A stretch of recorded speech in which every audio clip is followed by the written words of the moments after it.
Let's bring him on. Joel Klatt. I am so fired up for you today. There we go. Hi, Joy. Oh, Joel?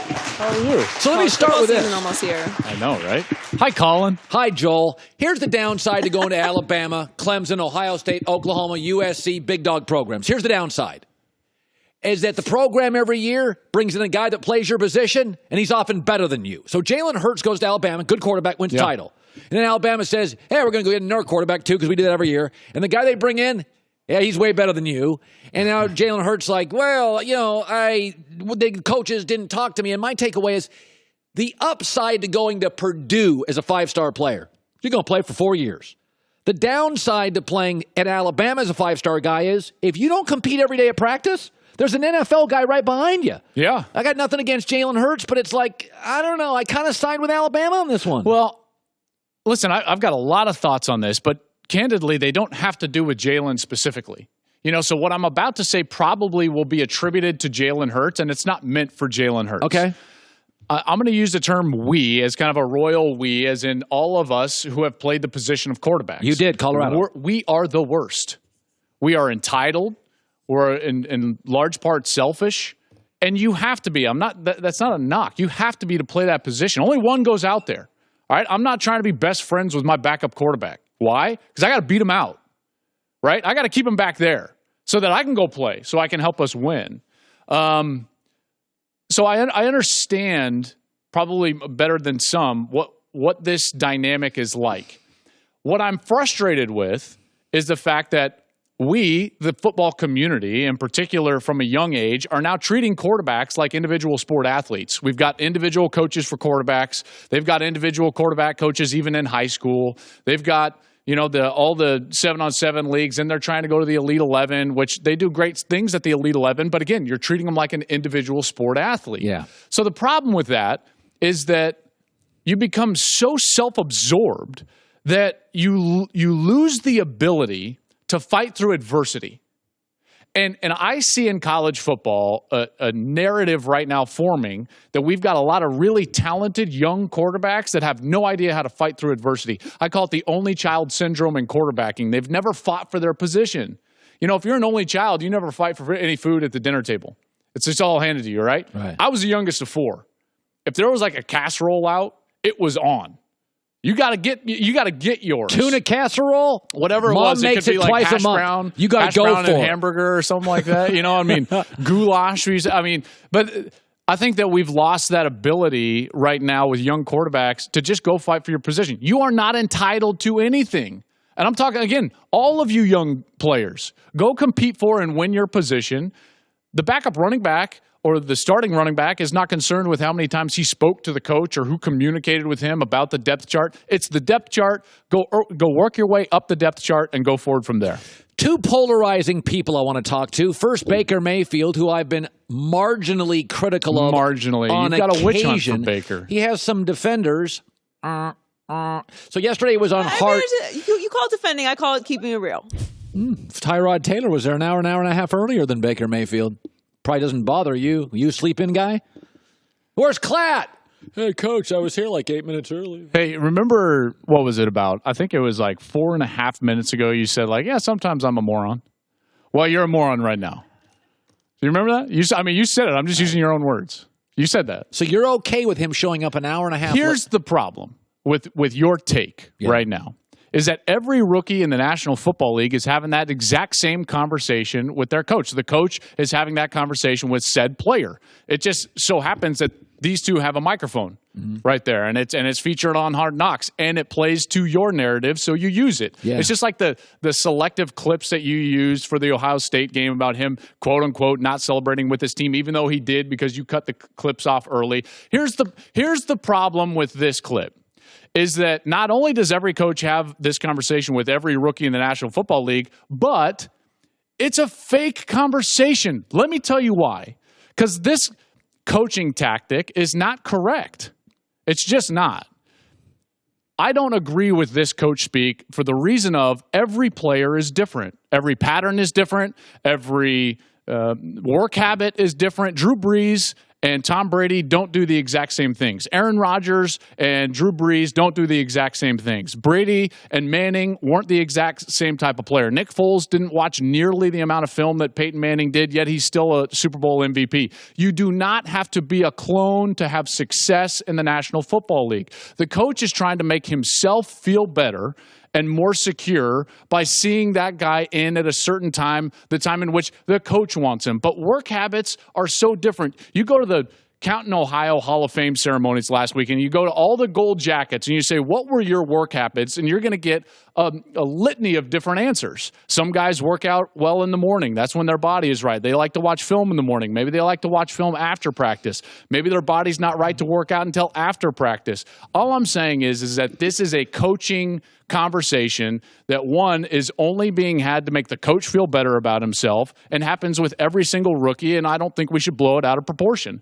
Baker is a football guy. He's going to be prepared, and I think he's going to start and should start for the Browns this season. Yeah, you know those guys in Canton that wear the gold jackets that played quarterback? Not a lot of junk grabbers in there. They didn't grab their junk in games. I mean, do you want to go back and look at every one of those players? By the way, the reason is that the cameras. You don't think there, Warren Sapp was a little, I said colorful? All I'm saying is, why are the cameras at Hard Knocks? They're not with Sam Darnold because he didn't grab his junk. He didn't have a police video. Part of the reason the cameras are there because Baker was a circus. That's all I'm saying. Baker was not a circus. If you want to enable kids, that's fine. That's not how I parent. All I know is the guy walked on twice. He exceeded expectations every single season of his entire career. Right. He won the Heisman Trophy, which doesn't say much about your NFL prospects. But the fact remains he was a football guy. Did he make a couple of mistakes? Yes. Does he have a chip on his shoulder? Yes. Let it play out. I mean, you want to bury the kid before he plays a game in the NFL because Hugh Jackson had some make myself feel better about myself conversation with Baker Mayfield. Listen, that conversation, Hugh Jack, save it. It was just very passive aggressive on Hugh Jackson's Of course part. it was. If you want him to come in, if you want him to come in earlier than Tyrod or the same time as Tyrod, say, hey, just so you know, you're in a quarterback competition and the starting quarterback gets in earlier than you. So you say you want to be a starter, maybe you should consider coming in earlier than him at the same time. On you. But just say, Tyrod, he's a little earlier than you, Hey, Goulet. Let me ask you this. Got a couple of enablers we're working with here. Let me ask you an honest question. All right. If Ryan Fitzpatrick and Tom Brady each had different work habits, and Fitzpatrick showed up an hour earlier than Brady, does that make Fitzpatrick a better quarterback? Oh, that's just a hypothetical. You're just throwing. Why? I'm just asking you, if player A shows up an hour early to whatever it is. Showing up early and matters. player B doesn't. Yeah. Does that make player A better at his craft? No, it doesn't. Hey, Joey, what time do I get here every morning? Guy in Sheboygan rolls in off the toilet, reads the paper, and does a show. Yeah, Goulet and I here 4 in the morning. You do get here Good very for you. early. Okay, let's talk about another polarizing guy because I won that argument. So, okay, here's my I'm getting to my Final Four in college football. And by the way, one of these teams you're going to push back on is going to be wrong. Yeah. Okay, so maybe. Harbaugh. Let me defend Harbaugh on this. Okay. There was a really poor call against Ohio State in year 2. Okay, they stopped the Buckeyes. Yeah, it was a poor spot. I think it was a poor spot. It's a controversial spot. Okay. If it's a good spot, Michigan wins, goes to the playoff. In his second year, we have now created a narrative because of 2 plays. A punter dropped a ball against Michigan State. Yep. By the way, is Parcells a bad coach because Tony Romo dropped a snap in Seattle at a playoff game? No. And because a referee gave a bad spot in Columbus. Otherwise, he would have been 11-2 and 11-1 heading to the playoff. Yeah, I don't Harbaugh disagree with you. Harbaugh takes on ridiculous levels of heat. Well, I think it's agenda driven. There are people that don't like him. Okay, so he rubs people the wrong way, and he's going to bear the brunt of criticism from those people, and they choose to create a false narrative very similar to what you do with Baker Mayfield, just to hate on him, and they do the same with Jim Harbaugh. So at least you understand now what you're doing, because that's what some people do against Jim Harbaugh. The fact remains, is he 1-5 against his biggest rivals? Yes, he is. And would he like to change that? Absolutely. But like you said, a punt snap and a bad spot, and this narrative is completely different. The fact of the matter is, if you look at what Michigan was before Jim Harbaugh got there, junk, and what they are now, everybody in the world would say they are exponentially better off. And that's the fact. He's won at every single level he's coached at, almost every single year. He exceeds expectations, save for last season. We'll see what happens this year. I will tell you this. It's a great defense. It's the most talented quarterback he's had at the college level since Andrew Luck. I think Michigan has a really good chance to win the East Division. They have to go to Notre Dame, at Ohio State, and at Michigan State. I don't love their schedule. Hard early, hard late, hard in the middle. Okay, here we go. So I think I've done a pretty good job through the years. Top 10s, who knows? Yeah. But I do think there are, based on three things that matter to me. Hard to win a national title without a really good coach. Yeah. Hard to win a national title without really good personnel. And it is harder, even for Alabama, to win a national title when you have like 3 tough road games. Okay. So you need the coach, the personnel, and the schedule matters. Yeah. Here's my college football playoff. Clemson has an elite coach, yes. the best defensive front, arguably, since like the Miami Hurricane days. 3 NFL guys. Maybe ever. 4 guys in the top 2 rounds up front. It's incredible. They will suffocate most teams. Alabama's got my personnel. Defense won't be quite as good. But their schedule's so bad it doesn't matter. It's awful. So they got the coach, the personnel. Penn State. Now, we know the Big Ten, Joel, is really good. Especially that division. Okay. So they're going to get a team in. Yeah. You're not, even if you have a 1 or a 2-loss team, the conference is going to be so much better than the Big 12, so much better than the Pac-12. Penn State. So Michigan goes to Notre Dame, to Michigan State, to Ohio State. Ohio State goes to TCU, Penn State, and Michigan. Wisconsin goes to Iowa, who has the best quarterback maybe in the country. Watch that kid be a top 10 quarterback, Stanley.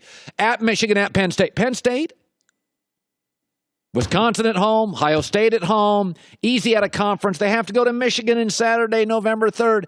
I'll take Penn State in the national championship. And by the way, Washington doesn't play USC and gets to host Stanford. Those are my 4. Pushback. I can't push back against Clemson and Alabama. I would be shocked if they were not in the playoff. I think the other 2 spots are where you're going to see most of the disagreements, right? I think that Penn State is a really good team. They got a Heisman Trophy caliber player at quarterback, and he's 14-0 at home. So that home schedule bodes well for them.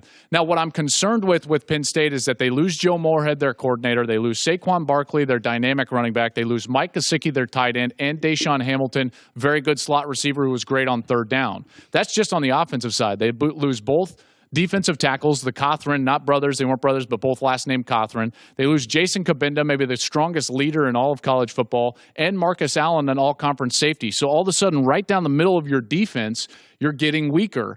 I think Penn State could struggle with all of those losses. I know they still have James Franklin and Trace McSorley. That's great to have your head coach. He's also a great recruiter. He's recruited very well. It will be tough for them just because of all those losses. Their schedule certainly helps them out. Now, Washington, the only pushback on Washington is their schedule in conference has this little anomaly. They go to UCLA, and then the very next week they travel to Oregon. Oregon is off a bye. Ooh. That's dangerous. Oh, that is. That's very dangerous, and quite frankly, they have to beat Auburn.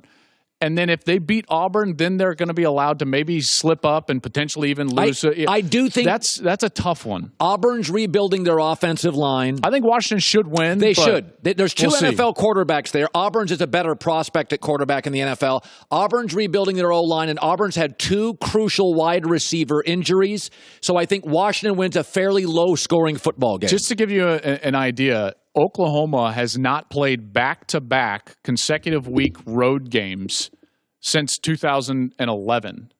And Washington's got to go consecutive week road games, the second being at Oregon, a true contender with a top 10 pick at quarterback. Yes. Off a bye. That's a really good call there, Klatt. That's a rough one. Okay, so in review, you whiffed on the Baker Mayfield opinion, but you were pretty good everywhere else. Hi, everybody. Thanks for watching. Subscribe here to get the latest from the show. Also, be sure to check out more of the best clips from The Herd or go watch a few segments from other shows on FS1.